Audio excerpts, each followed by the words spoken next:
YouTube, what is good? It's the boy Nate, and today we got a little different camera angle. Today we come from the side instead of just me just looking in front like this. Come from the side now. If you like it, comment, and also get this video a thumbs up as well. But today I'm bringing back Music Monday, and today I'm gonna label my top favorite Kanye West albums. Yes. Kanye been a music figure for a long time, and I think it's about time, I gave y'all my opinion of my favorite Kanye albums. I'm pretty much gonna go through mainly just 8 of them. I know he has Watch the Throne, and also recently he had the pretty much album with Kid Cudi. But I'm just gonna do pretty much albums that are just strictly just Kanye albums, which is about 8. So if y'all ready, let's get into it. At number 8, it's the Ye album. Yes, this is pretty much Kanye's most recent album they put out. He put this out, I believe, in between Pusha T's Daytona album and Kiss He Goes album of him and Kid Cudi. But yeah, this album really didn't get too much hype. I listened throughout the album. I really didn't like it too much. The biggest thing I did get out is that this pretty much Kanye. Look at Kanye started to mature a little bit again, and pretty much he's showing some vulnerability, obviously, and my favorite song on the album, which is Violent Crimes. So he's pretty much showing that how he used to, put women down, to try to conquer them, try to be better than them. Now you see him as actual loving, caring, and how he should pretty much start treating them well ever since he obviously married Kim K and also had children as well. So that's pretty much the biggest takeaway that I got from the album is that Kanye started to mature a little bit. I guess he's gonna do a little change of phase, maybe. Never know. But pretty much besides that, wasn't really feeling the album. But it's good to see Kanye just going on the next level. Looks to be he's progressing through life as well. 7, I have Yeezus album. This album pretty much took me a little bit of time to get into it because obviously it's such a totally different Kanye than what we were accustomed to.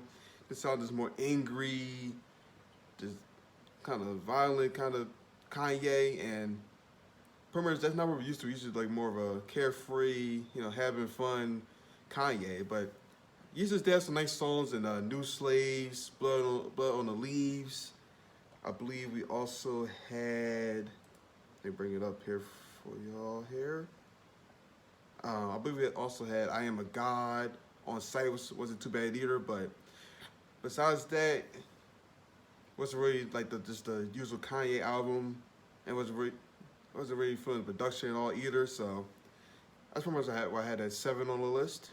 And number 6, I have The Life of Pablo, and this album I really actually do like because it felt like Kanye, back to his usual sampling, production, his features on songs. It felt like a classic Kanye album. It felt like Kanye kind of went back in the past. It's like, okay, let me go back to how I was doing. Let me go back to how I was. Obviously samples, If I Touch My Hands was a good one.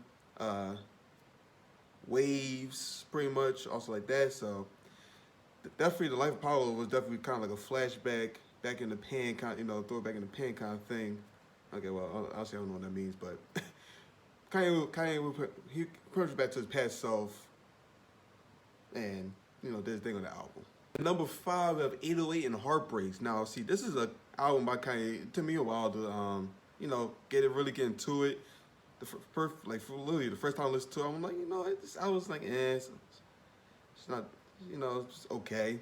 But once I get like a second and third listen, I'm like, okay, wow, this album is actually pretty good. It's definitely nicely produced. Now I see 808 Heartbreaks. Kind of go through a sad phase here. There's a little depressed kind of phase with, Heartless, Love Lockdown, Cold as Winter, and things like that. So, but this is definitely like one of just kind of just the solid albums. It's kind of like album you just you just drive in and you just let it play and you just cool with it. You just vibe with it. Number 4, we got My Dark Twisted Fantasy. This is a very interesting album because obviously you got songs like Power, Monster, All of the Lights, So Gorgeous, Appalled. You got Hell of a Life, Runaway, The Blame Game. So this is, to me, it's pretty much like kind of like a Kanye transition phase because he's going through from how he was in the beginning of the albums to kind of like more like him just having power, him being a god, him I guess kind of be a little narcissistic. I'm not too sure that was Kanye's obviously thought process or what he was going through at that time, but pretty much me like listen to the album and see like how the album like his albums progress. That's pretty much what it kind of vibe they kind of get off to me. But I mean overall, it's definitely a great album, really greatly produced as well, and definitely a top 4 Kanye album to me. And number 3, I have Late Registration, and this feels like a forgotten album by Kanye. Obviously, all the OG Kanye fans, people that have been rocking with Kanye since day one, or just been listening to his older stuff, pretty much really loves the album. But it feels like an album that nowadays people forget about that Kanye actually made. And I think because it's a pretty unique album. It is pretty different from I guess his earlier albums, from like both like Graduation and College Dropout, 808 Heartbreaks and everything like that. Like it's kind of like a different album, and I guess that's not really too many people rock with it, or not people really know about it. However, to me, I think it's a really good album. Again, it's not one of those things that kind of took me a while to like get used to it, listen to it. But once I actually get like one thorough like run through, I'm like, this is really like a really great album by Kanye. I like it a lot, and hopefully a lot more you people listen to it. Number 2, we have Kanye's first official album, which is College Dropout, and this album is giving me so much nostalgia. Just between Jesus Walks, Through the Wire, All Falls Down, Spaceships. It is so much nostalgia when I listen to this album, and I just can't get enough of it. This literally is one of like kind of albums I could just play anytime during the day, anytime how I'm feeling, anytime during the year. I can just play this album and just be good with life. Just lay back and be like, all right, yeah, I'm good. The album just produced so greatly. Just got all different features on there. Like I said, like it just brings like such a throwback nostalgia feel to it, and that brings us on to my favorite Kanye album of all time. And yes, that album is Graduation. And to me, it feels like this kind of what like made like Kanye to his I guess his superstardom pretty much, with Good Life, Stronger, Good Morning, Can't Tell Me Nothing, Flashing Lights, Big Brother, I Wonder. There's so many just hits on this album, and I play these songs pretty much like almost every day. Can't Tell Me Nothing, Flashing Lights, Good Life, Stronger. Like this is such a great overall album, and definitely just my favorite Kanye album of all time, and I just can't get enough of it.